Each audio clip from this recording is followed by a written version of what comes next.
Welcome to another presentation on the New Start acronym. It's good to be with you again today. Remember that the purpose of the program is to heal a hurting world.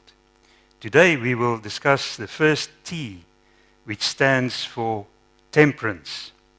We have made some discoveries investigating factors master designed for our good, such as sunshine, water, air, exercise, sleep. When discussing the temperance, we actually address an element of intensity for each of these factors. As usually, I wish to start off with a quote from the Bible, and in this case, Proverbs 25, verse 16. Have you found honey? Eat only as much as you need, lest you be filled with it and vomit. So with this wisdom from King Solomon, let us find a definition for temperance, and that can serve as basis for discussion. Most Google images on temperance depict moderation in alcohol consumption, but the New Start acronym goes far beyond that. I found this one to summarize best what we wish to convey in this talk. The definition reads, enjoy things in a proper and balanced way. If those things, goes against the law of life, like alcohol, it is not proper. And if it is either deficient or overindulged, it is not balanced. Both in terms of character and biological makeup, the weakest link will jeopardize the whole being. One weak characteristic or deficiency or toxicity will render the whole weak. You heard about the government wanting to flatten the coronavirus infection curve. That will be the brown line on the graph in this picture. The COVID lockdown was to slow the rate of infection in order to avoid hospital running out of capacity if the spread was too rapid and the hospitals flooded with patients. The bell-shaped curve is a common feature of nature and psychology. It is the most important probability distribution in statistics because many continuous data in nature and psychology displays this bell-shaped curve when compiled and graphed. For example, if we randomly sample 100 individuals, we would expect to see a normal distribution frequency curve for many continuous variables such as IQ, height, weight, blood pressure. The bell curve can also be applied to agriculture yield, to ideal temperature and plant growth, for example. It can also be applied to optimum health, with factors deficient on the left side of the curve and factors in oversupply or toxic on the right side of the curve. In practicing temperance, would be to stay in the middle, go for the optimum, to be balanced. Justin from Liebig formulated the law of minimum in the 1800s, which is still used in agriculture science today. Plant tissue and soil sampling is used as primary diagnostic tools to find the limiting factor. At some point, output or performance will level off and then start to decrease because too much fertilizer can become deleterious to production. Potassium deficiency was one of the first deficiencies I learned to recognize in a soybean field. In humans, potassium deficiency can cause weakness, fatigue, muscle cramps or twitching, constipation, and heart rhythm. More than 30 minerals are taken out of the plant, but we are only capable to put back 4 or at the most, when we're very careful, 16. Usually we only fertilize with NPK, which most of you are can recognize. Here are a list of trace elements which results from burning wood. All these trace elements are permanently removed from soil reserves on a continuous basis when the wood or whole plant is removed from the land. Agricultural practices over many, many years of plowing and water erosion has washed many microelements into the ocean. The table that you see here depicts the decline in mineral density in apples from 1914 up to 1992. In the last column, you will see the dramatic decline for most minerals, potassium, the exclusion because it's readily available. In the case of iron, you can see on the table a decline of 96%. So even fruit are not the same as what they were in the early 1900s. I wish we could know what the content and taste was back in the Garden of Eden 6,000 years ago. For your own garden, it may be a good idea to feed with seawater from time to time.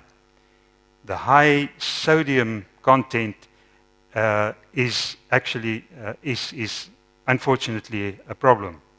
Seawater will help significantly to bring lost minerals back to the land, if only you can get rid of sodium. This chart gives the mineral content for a modern man. Again, one wonders what Adam's chart would have looked like. This is the type of research and results that everybody should take note of. The question asked is whether temperance in nutrition will lead to temperance in behavior. A survey was done amongst adolescents to test for nutrient deficiency, and the results interpreted in the inserted table. The authors wrote, "We evaluated what happened to the behavior of violent young adult prisoners, 18 to 21 years old, when nutrients missing from their diets were reinstated on a random basis where neither the volunteers, prison staff, nor researchers in the prison knew what was given to each individual.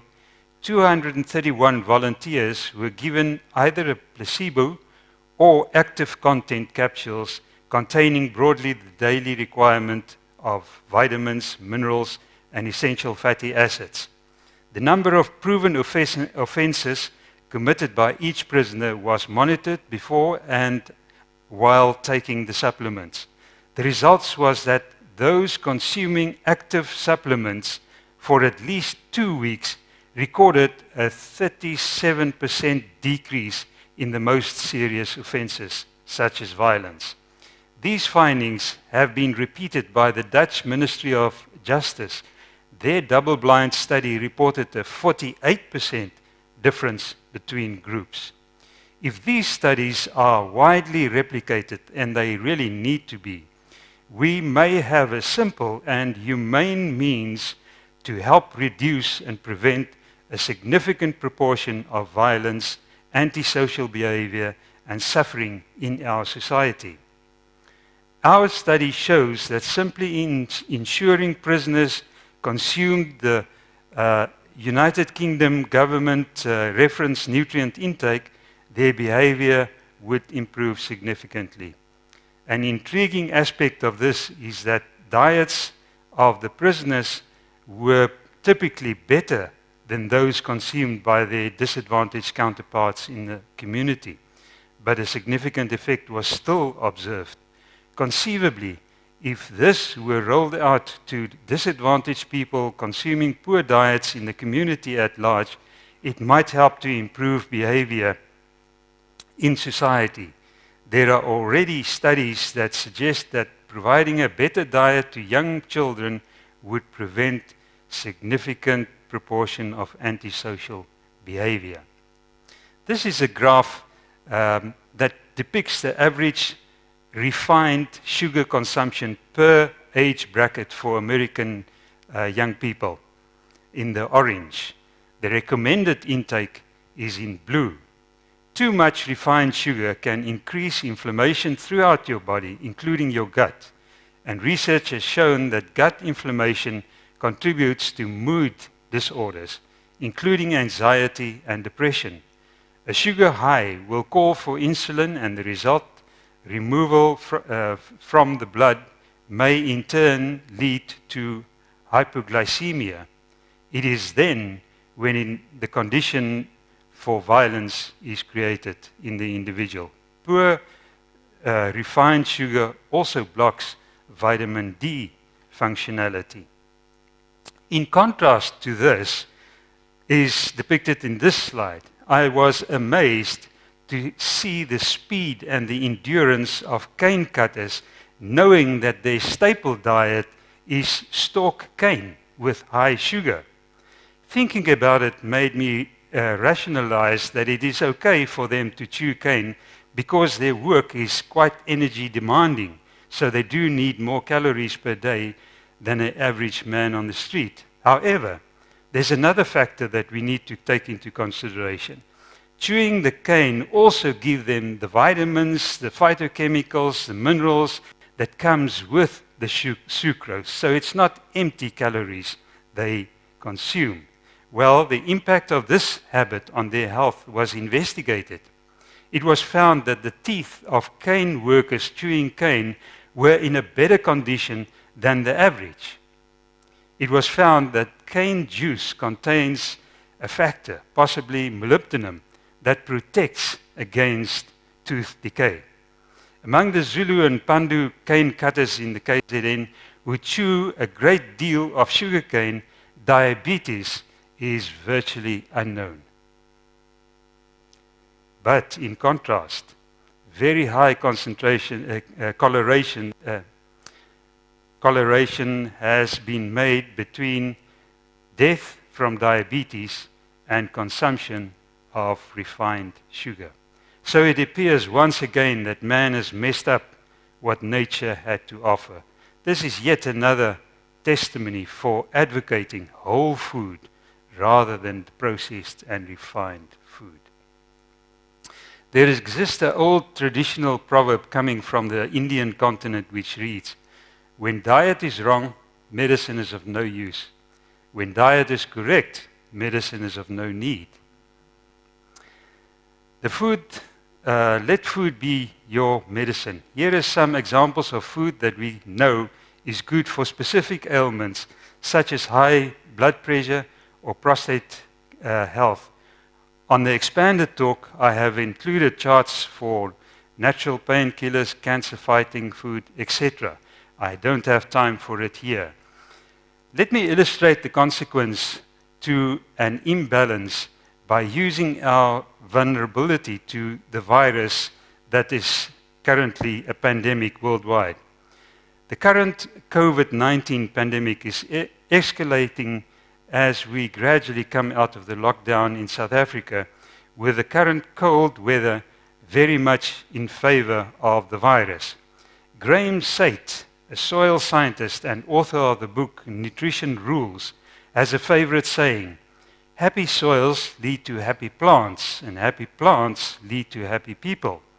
Enrolling in some of the short courses, it struck me how closely human nutrition requirements line up with plant nutrition and how important healthy plants are for human well-being.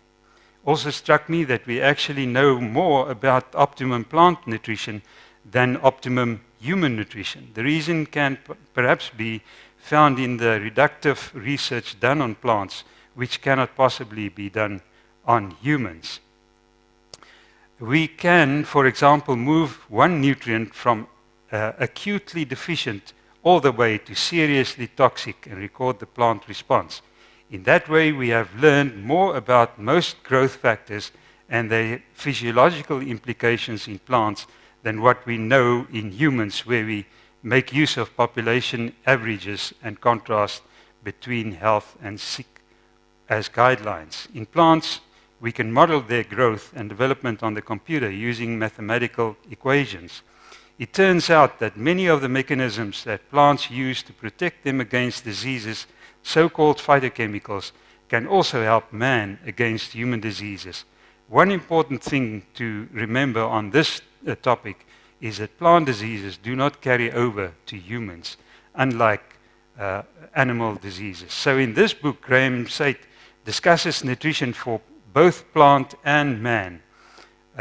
And on this list, the protectants against virus are zinc, magnesium, selenium, iron, the fat-soluble enhancers, and then vitamin D, A, and C.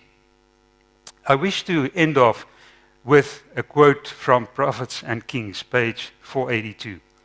Daniel and his associates had been trained by their parents to habits of strict temperance. They had been taught that God would hold them accountable for their capabilities and that they must never dwarf or enfeeble their powers. This education was to Daniel and his companions the means of their preservation amidst the demoralizing influences of the court of Babylon. Strong were the temptations surrounding them in that corrupt and luxurious court, but they remained uncontaminated. No power, no influence could sway them from the principles they had learned in early life by a study of the Word and works of God. More information on this presentation can be found on this link.